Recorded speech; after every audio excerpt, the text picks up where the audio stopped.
তো গাইস, তোমরা দেখতেই পাচ্ছ আকাশের অবস্থা কি। তোমাদেরকে আমি আগের ভিডিওতে যেটা বলেছিলাম, তোমরা দেখতেই পাচ্ছ আকাশের অবস্থা পুরো ফেটে গেছে। আকাশ মানে ভালো করে মেঘ এসছে। মাই গুডনেস, চারিদিকে মেঘ, চারিদিকে। আর রোদও দিয়েছে। রোদটা কোন দিকে দিয়েছে দাঁড়া দেখি।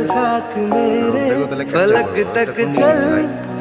ছাদেই বসে আছি, এখনো ছাদে বসে আছি। ও বাবা, রোদ এদিকে আছে।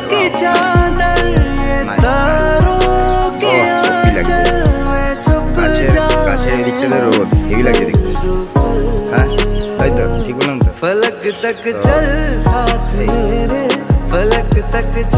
ইভিনিং এ কিছু সুন্দর মুহূর্ত। ভালো লাগলে লাইক, কমেন্ট, শেয়ার, সাবস্ক্রাইব সবাই করবেন। আর এই তো আমার ছাদ বাগান, সবাই জানেন আমার ছাদ বাগান। এই যে সবাই দেখে নিন, গাছগুলোকে কোন রকম যত্ন রাখছি। এইটা হচ্ছে আমাদের জগন্নাথ মন্দির। দাঁড়ান, আপনাকে আমি আপনাদেরকে দেখাচ্ছি। দাঁড়ান, আপনারা দেখতে পাচ্ছেন আশা করি। তো এইটা হচ্ছে আমাদের জগন্নাথ মন্দিরের টেম্পল। তো এটা আমাদের উপরটা, মানে জগন্নাথ মন্দিরের উপরের দিকটা। তো যাই হোক, আর এটা আমার মানে হেভি লাগছে। মেঘটা হেভি লাগছে, মেঘটা সলিড লাগছে। মেঘটা কিছু বলার নেই। কালো করে মেঘ এসছে।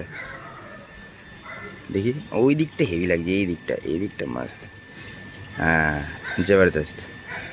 এই যে সূর্যটা যে অস্ত যাচ্ছে, ও একটা আলাদাই সিন, কিছু বলার নেই।